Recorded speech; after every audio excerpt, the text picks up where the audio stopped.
So Swish, thanks for joining me for coffee. Really appreciate it. Thanks for having me on. Thrilled to have you here. I want to make sure our NEKSA members get a good understanding of what you're about. I'm going to start by reading through your LinkedIn summary, which is, I have to read it because it's extensive, which is very impressive. I'm hopeful that it will be both inspiring and aspiring for some of our members. So you're 21 years old, already a serial tech entrepreneur, CEO and founder at TrueFan, LinkedIn youth editor with over 70,000 followers, which is why you're here to talk about LinkedIn. You're a 3-time TEDx speaker, recognized as the top 20 under 20 young leader in Canada. You've also received the Young Entrepreneur of the Year award. You're a board member at Dunk and several other charities. Youth ambassador to the United Nations. Recipient of the UN's Outstanding Youth Leadership Award. Venture partner with JB Fitzgerald Venture Capital. And previously worked as a Fortune 500 consultant. Already at 21. I appreciate that. Yeah. Thank you. You're just back from the Philippines where you've been public speaking. Yep. How do you find the time to do so much? Yeah. Firstly, thank you for that. But I think that entire bio isn't indicative of obviously all the things I'm doing now, in the sense of I'm not doing all of them at once. You know, this year I've made it a huge part of my mission to be very focused, because in the past years, not being focused has meant that health, family, those things have kind of been like second to work. Right. And I don't want that.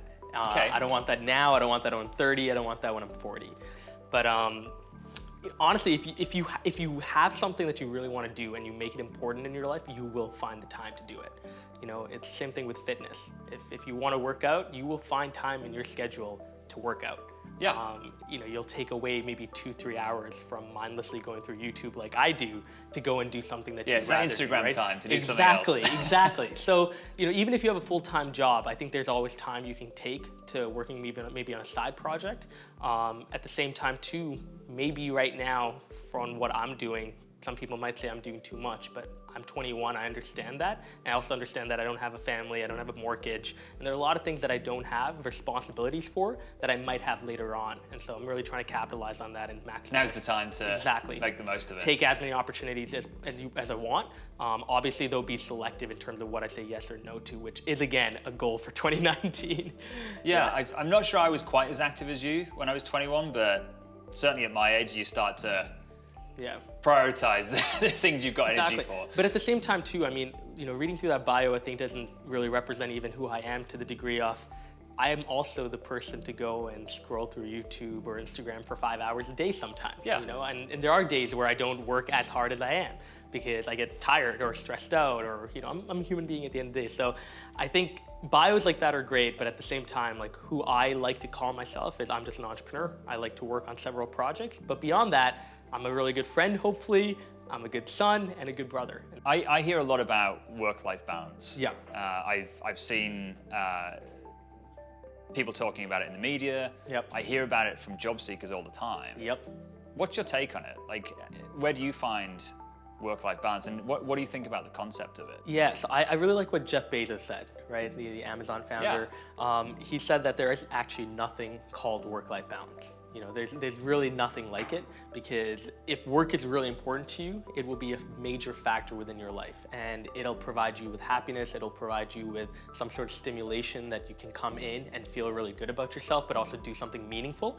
So it isn't to say that work needs to be your life. I think that is a wrong equation to have. Yeah. But at the same time, to think that work is separate entirely from your life is just ridiculous, because you're gonna be working, 80% of your week's probably made up of work. You're gonna be thinking about work even maybe in the 10% that you're not focused on.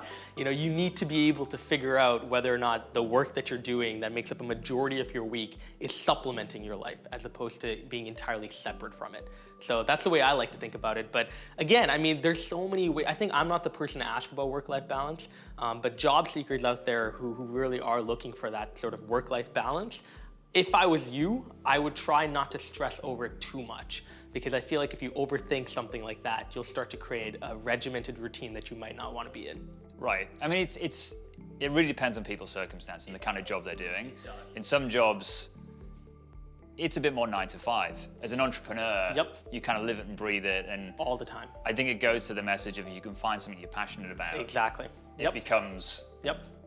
a part of your life. Part of your life. And at the same time too, I think it's worth understanding that, if you work several, 18-hour days, you'll be able to maybe have 1 or 2 days off. That's the way at least that I like to think about it during my week. Yeah. Is if I really go hard on the Friday, that means I get my Saturday off for me. And, Right. and it's the same thing I think in life in general. If you spend your first 4 to 5 years working, grinding, really, really working hard, hopefully, you're setting yourself up to just have a wonderful life after that. In the sense of, obviously, you should be enjoying the work that you do in those 4 to 5 years, but you wouldn't go as hard when from 25, 30, 35, 35, whatever it is, whatever your range really is. How did you get started on your journey? Where did this entrepreneurial spirit come from? Yeah, so none of my parents are entrepreneurs. Okay. Actually, they discouraged entrepreneurship. Really? Oh yeah. I mean, my parents come from a generation, I bet, where if you're an entrepreneur, you're technically unemployed. Right. That was the phrase that their friends would say, I'm an entrepreneur now. It's like, chill out. At the same time, though, when I was in Singapore, where I was born, around the age of 7, my dad really wanted me to get into engineering. Not to get into it, obviously, but traditional, learn a little bit professional about career. it, because he wanted me to be able to understand his work, to be able to talk to him about it. Right. But I was one of those ADHD kids. I was just into Star Trek and Star Wars, and not really into work. I didn't care about it. Obviously, most kids like that are. But he thought it would be great to build something with me. So I had just finished the entire Star Trek universe, and I really wanted to build a hovercraft. So we built a hovercraft together for about 4 months. We took all these parts off like a havoc heli, which is a remote-controlled rechargeable helicopter, and we built a hovercraft around it. And I loved building it, but I loved selling it more because I took all the profit back, which was about $200. you sold it? Oh, we sold it to one of my classmates at school.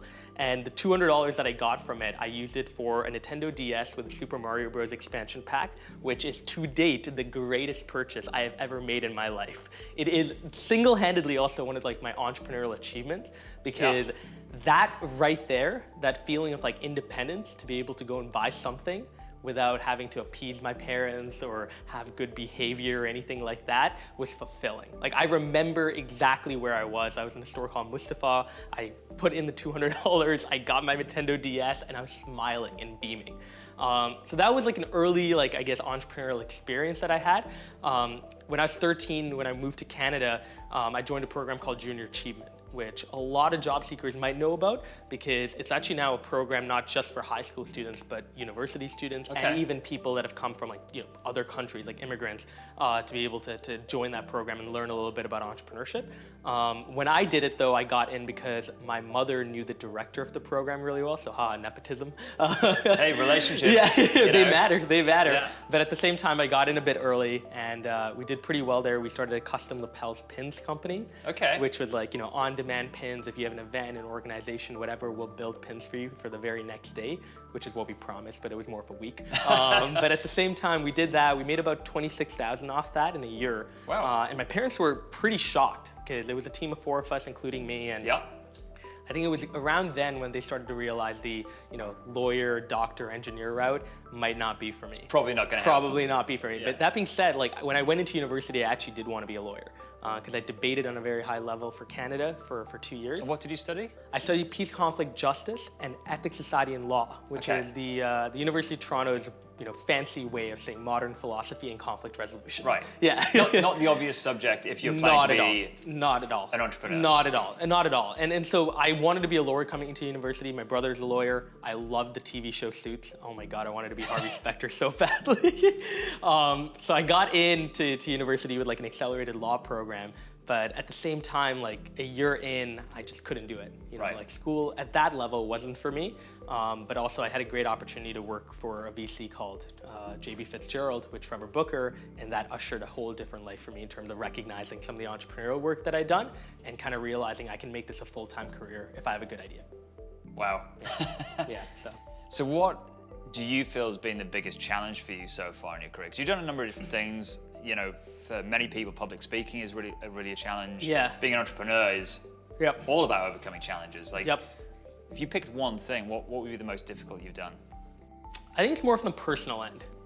Professionally, I don't think I can even say challenges. Right. I mean, the people watching this have probably gone through a lot more. Yeah. So for me to say anything at 21 is I think, kind of BS.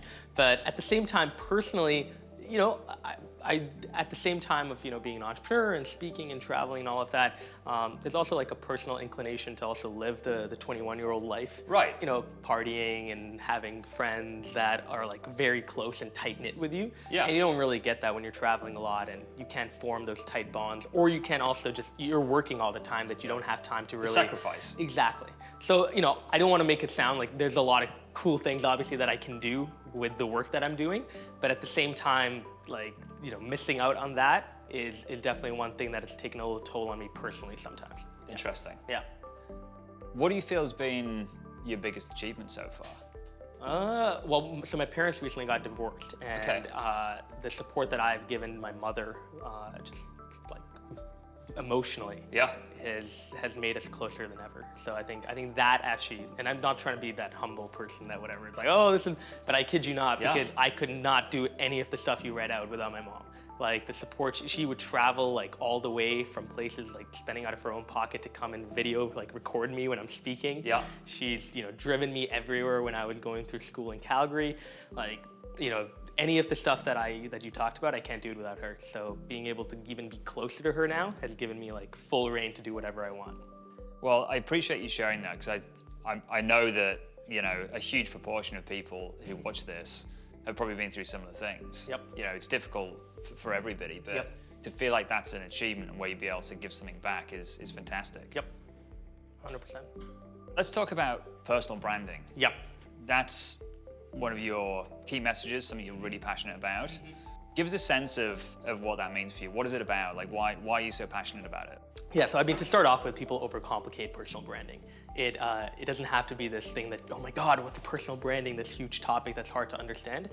Personal brand is a culmination pretty much of your values, your like beliefs, and your ideas, all put into one. Okay. The really cool thing about, you know, nowadays is your personal brand isn't just a personal thing, right? It's not just something that I would have in person or in real life. It's a virtual identity as well. So what I really like talking about is how you can set up the best virtual identity for people then to connect with you, give you opportunities, etc.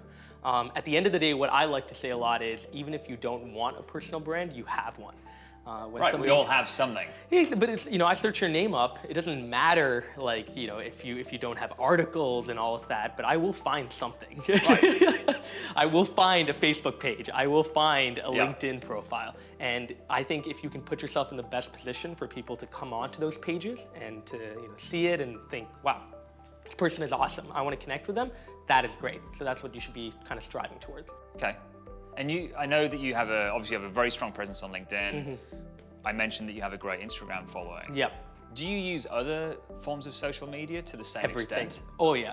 To the same extent, no. That's a good question. Sorry, I didn't. Or for different reasons, maybe? Yeah. Different reasons for sure. Twitter, I get all my news from. Okay. So I'm the type of person that I mindlessly scroll through Twitter in the morning to just catch up on stuff. Yeah. And there are certain people that I love to follow.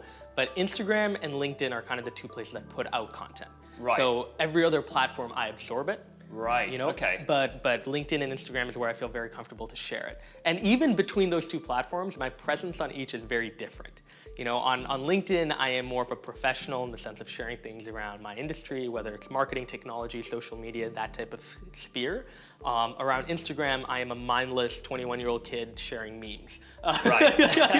Right. So the difference between the two is really It's a lot of great. basketball shots. A lot of basketball shots, Yeah. exactly, and just speaking and dumb captions, and stuff like that. You know, Right. like I'm a little more jolly, I think, on Instagram. But I like that because I know people that follow me on both. And I feel like, you know, they tell me that they actually get to know me a lot more. Because Right. So it's on more Instagram, personal brand. Exactly. Yeah. And that's what I think you need to have. You need to think about it in that way, which is the content you post on either will be different. Okay. If you're sharing stuff from LinkedIn to Instagram and expecting it to work, it's probably not, because your audience might be different and the format of the platform is totally different as well. What do you think about the risks associated with social media when it comes to the employment side of things, and then there's the personal impact that social media can have? What are your thoughts on that? What have you seen? Yeah, I mean, there's a couple of things, right? One is, Twitter, for example, not the best friend to many people, Right. especially late at night when you might be intoxicated. Right. Checking Twitter might not be the greatest thing, and I can understand that a lot of people, like employers, who are doing like a monthly check or review of their employees, seeing what they're posting, they do fire on the basis of social media sometimes. Right. If you've said something that goes against their brand directly or even indirectly, or is just not a good representation of them, they might let you go. So social media needs to be used appropriately. But I think the second thing, which is a little more important, is just mental health. I think it's great that we live in a world where we can connect so easily with one another, but that does come at a cost. And that cost is, if you put way too much of yourself online, you might feel empty inside. And at the same time too, you might also feel as if your self-worth is tied exactly to the platform. Meaning that Right. How many likes do you exactly, get? the more likes, the more comments you get, the happier you feel, and that's dangerous. And a lot of people, especially in my generation, suffer from that. So that's definitely something that you want to be cautious about, is not tying your self-worth to how successful you are on social media, if that's a goal. Let's talk about your current business. Yep. Yeah. TrueFan. TrueFan. This is the current passion. This is what you're working on. It is. You're about to move to Toronto, Yep. to work on this. Yep. Tell us what it's about. Tell Sure. us how that journey's been so Yeah, far. so after I worked at the venture capital firm in New York, I took like a hiatus, if you will, to think about what I really wanted to work on. Because I really wanted to build a project, but I'm not the type of person to force myself into something. I wanted something to come to me. I knew I was really passionate about social media, really passionate about basketball, hence the nickname Swish. Right, right. Which I'm also, by the way, not a good player. So don't invite me to like 5-on-5 games or anything. But at the same time, I wanted to do something with both of them together. So in around, I think it was August 2016 now, I moved in with a guy named Elliot Robinson who created an account called Dunk, and we grew that to about 2.2 million followers. The account's still active, Wow. @Dunk on Instagram. It's a basketball account entirely. All we do is post everything about basketball, memes, videos, highlights, interviews, anything. Yeah. And we worked with a lot of brands, teams, and players to amplify their content.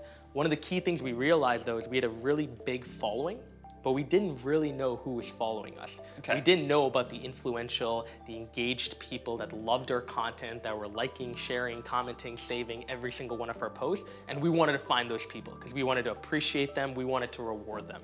So we built the algorithm for TrueFan, which is what the core product is, about 1.5 years ago. And it was only for us. But I started pitching it around to a couple of my influencer friends, if you will, a couple of brand managers that I knew, and they were like, we'd use this. We have a customer loyalty program, but we don't really prioritize social media for that. We would love to plug into this. So we built the algorithm into a full-fledged product, and it kind of started off as like a gimmicky app. Like you go on, you link your social media, Instagram, Twitter, Facebook, YouTube, one of those 4, and you find who your top fans are. But kind of where we are now after raising $1 million for it, having a team now of 8 people, we've kind of realized that we can actually be a really good alternative to paid advertising and influencer marketing, which are the 2 main ways people advertise right now, is finding somebody influential and getting them to promote your Right. post, or just putting money into Facebook and Instagram, plugging your nose and hoping something good happens. Yeah. Right? I would rather give you a direct channel to your top fans and allow you to sell directly to them again, or at least to be able to run any of your marketing campaigns directly through them, because those are the people that are going to be more likely to align with your brand and actually care about it. So Swish, if you weren't an entrepreneur and you had to take a full-time career, what would you do? Back to lawyer or something? Joining the NBA would be kind of neat. No. Hey, that's okay. I'd be a Formula One driver, so. I mean, exactly, right? Michael Schumacher is actually one of my idols growing up. Yeah.